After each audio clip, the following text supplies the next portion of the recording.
Time now for our rants and raves, starting with Dan. I have a rave for Bloomberg News, which had a great story earlier this week.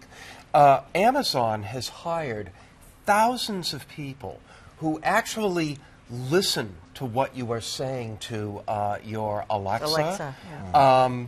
And they're doing it so that they can improve, they're doing it for you. Oh, yeah. They're doing it so that they can improve the service. Yes. And you have these situations where people are listening in, they've heard instances of sexual assault, and they're told, well, we're not really supposed to be listening in, so don't do anything about it. It is, supposedly, it's not associated with any personal data, supposedly. All I can say is we shouldn't be surprised, but at the same time, it's shocking anyway. It's creepy. Well, so cynical. We need to put more trust and faith in our corporate overlords, not less. Absolutely. Corporations are people, too. They certainly are. That's right. All right, who's next? Is it Callie or John? John. Okay, well, I have a rave for Bill Forey of the Dorchester Reporter, the outstanding local newspaper, who did something the other day that I think sets a standard for a lot of other journalists in the way he used Twitter. Forey was at the Dorchester District Court covering a murder arraignment, and he decided to drop in on the courtroom of a judge he knew of, just to see what was going on in there.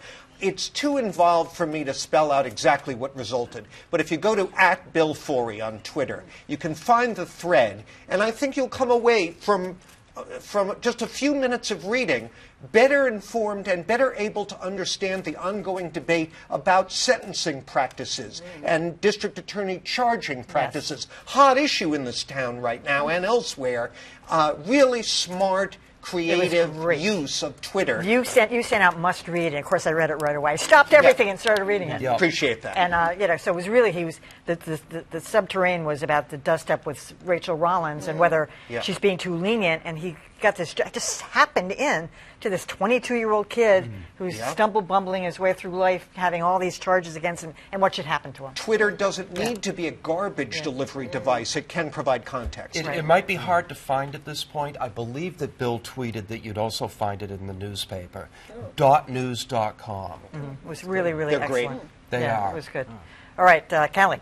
I have a rave for two, I think, important moves in the coverage of indigenous people, Native Americans. So High Country News, which is a newspaper that covers the West, has a tribal affairs desk. They've been hiring Native American reporters. They probably came to fame for most people during the XL pipeline dust-up, the huge dust-up that was happening in South Dakota. They had a lot of fabulous reporting that got well rewarded from the people that they had hired. Well, they're expanding that desk coverage. They realize it's been undercover for so long. Same thing happening at the Arizona State University, where Mark Trahan, who is a fabulous editor and reporter and the head of Indian Country Today, is moving into a space inside the Arizona State University journalism department where they're going to be doing a television program on Native American issues and news. This is huge moves in both directions. It's been an undercover community for a long time. Both places have folks who know the community working, and I think it's great. They haven't, How do they pay for it? Yeah. ASU? Yeah. Well, Indian Country Today is an independent organization, so they're just bringing part of their facility inside the department and doing their work from there. They're also starting a digital operation out of Washington, D.C. I can't say enough about Mark Trahan and what a fabulous journalist he is, and he's leading them into the new chapter of Indian Country Today and Native American Country. Check it out. Tom. I'm also going to rave. We're in a very positive mood this week about two sites. One of, I think, the major concerns that news consumers face is how do you break free of the filter bubble, the silos that we all tend to get into, that the news that we like is always reinforced. And there are two sites that I think right now are doing a terrific job. I've just recently discovered them.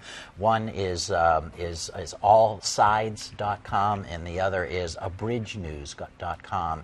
Allsidesnews.com takes, they have center, middle, and left and right, and they aggregate stories from well-respected news sources, and they put them in each. So if you were wondering about how should I think about, say, William Barr's most recent statements, you can read a left side, a centrist view, and a right view, and all of it responsible, but all of it slightly different perspective, and I think it's quite respective. Bridge News picks one theme every day, and they do the same thing. They try to give you a different perspective from on that political spectrum about that one theme, and it's really very refreshing. I think mind expanding, and I'd recommend it. I'd also recommend Flip Side, same thing. Flip Side, same idea. Yeah. We need All right, that. it's a quinfecta. Is that a word? Oh, okay. I'm also doing a rave tonight for the New York Times for taking all this data that came from various polls and resources and universities, and basically reporting something that we basically know, which is that the people on Twitter, Democrats and liberal voices on Twitter, do not reflect Democrats as a whole. That people on Twitter are far more liberal.